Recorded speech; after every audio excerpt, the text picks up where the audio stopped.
안녕하세요. 감동사연 채널 일상공감입니다.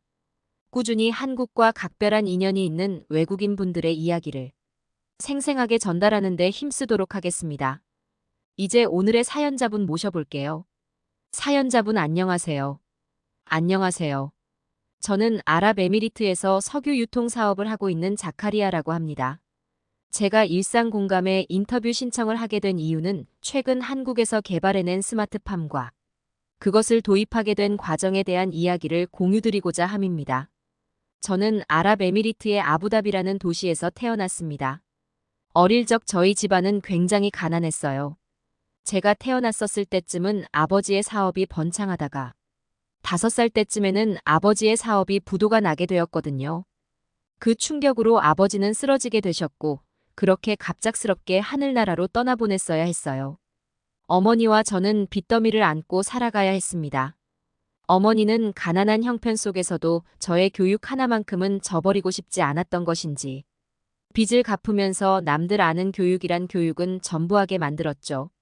지금은 어머니도 나이가 드셔서 돌아가셨지만 그때만 생각하면 눈물이 찔끔 납니다.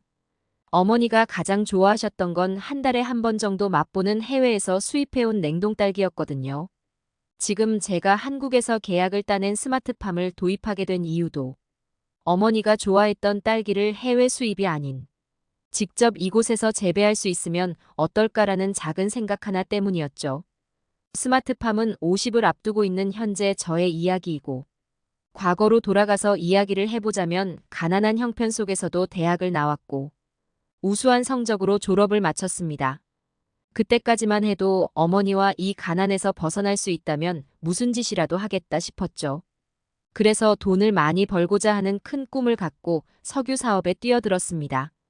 모두가 아시다시피 중동권에서 아랍에미리트는 기름이 많이 나서 이를 이용하면 꽤 많은 돈을 벌 수 있다고 생각했죠. 정말 다행히도 초기 자본을 적게 투자한 것에 비해서 인복이 좋아서 그런지 제 사업은 나날이 번창해 나갔어요. 물론 중간에 여러 고난과 역경이 있었지만 어머니를 행복하게 해드리고자 하는 신념 하나로 끝까지 버텨내었습니다. 10년 만에 저는 어마무시한 돈을 벌 수 있었고 어머니를 호강시켜드릴 수 있었죠. 제가 하는 일은 생산된 석유를 국내외로 유통하는 일입니다. 근데 이러한 관련 사업체는 현재 국내 외적으로 포화 상태에 있어요. 점점 석유가 아닌 전기와 바이오, 에너지 등 제3의 자원으로 많은 동력 기구들이 운영되는 미래 사업이 각광받고 있죠. 물론 지금은 일찍이 사업을 시작하여 흔히 말하는 중동 기름 부자가 되었지만 앞서 말한 미래의 전망을 생각하면 좀 더 미래에 각광받는 사업 준비를 해야만 했지요. 그렇게 한참을 고심하던 끝에 중동에서만 할 수 있는 틈새 시장을 노려보는 것은 어떨까 생각했습니다. 그것이 바로 제가 오늘 들려드릴 한국의 스마트팜에 대한 이야기예요.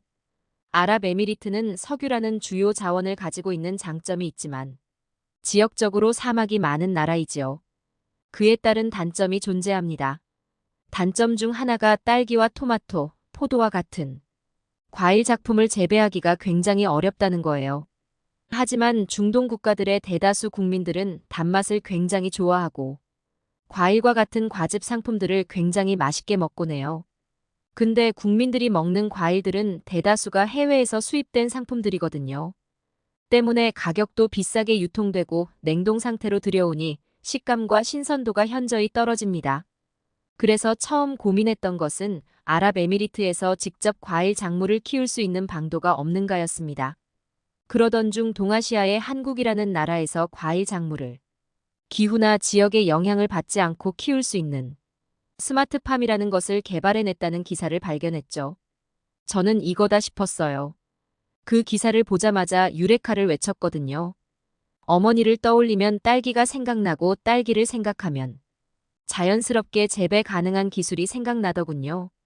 스마트팜이 어떤 것인지를 간단히 설명해 드릴게요.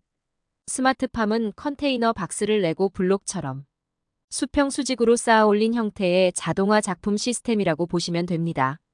그 안에는 유기발광 다이오드라는 레브레드가 설치되어 있고 이 성분은 식물 광합성을 하게 만들죠.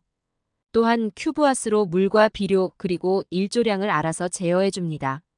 그러니까 전기만 있으면 사막 같은 불모지에서도 식물의 재배가 가능한 것입니다. 저는 이러한 뛰어난 기술을 개발해낸 한국이란 나라가 너무나도 궁금했고, 다른 사업체보다 먼저 이 스마트팜 기술을 도입하고자 그 기사를 읽자마자 회사 임원진들과 만반의 준비를 하여 한국으로 넘어갔습니다. 대한민국이라는 나라에 처음 발을 밟았을 때 저는 꽤나 충격을 먹었습니다. 생각했던 것보다 엄청나게 발전된 나라더군요. 저는 동아시아라면 일본만 여행으로 가봤지. 그 옆에 삼면이 바다로 둘러싸인 한국이라는 작은 나라에 대해서 별다른 관심이 없었었거든요. 근데 알고 봤더니 케이팝과 드라마, 영화와 같은 문화 콘텐츠들이 해외에서 굉장한 인기를 끌고 있을 뿐더러 휴대폰, TV, 자동차 등 전자산업에서도 해외에서 탑티어로 꼽히는 나라더군요. 한국의 수도 서울은 굉장히 발전해 있었으며 한 번씩 한국에서 마신 막걸리라는 술이 그리워지곤 하더군요. 저희는 한국의 스마트팜 기술을 도입하기 위해 그 기술을 개발한 업체와 컨택을 하였습니다. 근데 알고 봤더니 벌써 해외에서 그 기술을 사려고 방문한 사업체가 많이 있더군요. 역시 제 눈은 틀린 게 아니었습니다. 많은 해외 기업에서 이 사업 아이템의 미래 전망성을 높게 사서 일찍이 감각 있는 사업체들이 거금을 투자하여 기술을 사간 것입니다. 저희 기업과 스마트팜 개발 기업 간의 미팅은 3시간 동안 지속되었어요. 그때 들은 얘기가 처음에는 한국에서 오래전부터 비닐하우스라는 것을 이용하여 열악한 기후 조건에서도 작물을 키울 수 있는 방안을 꾸준히 모색했더군요.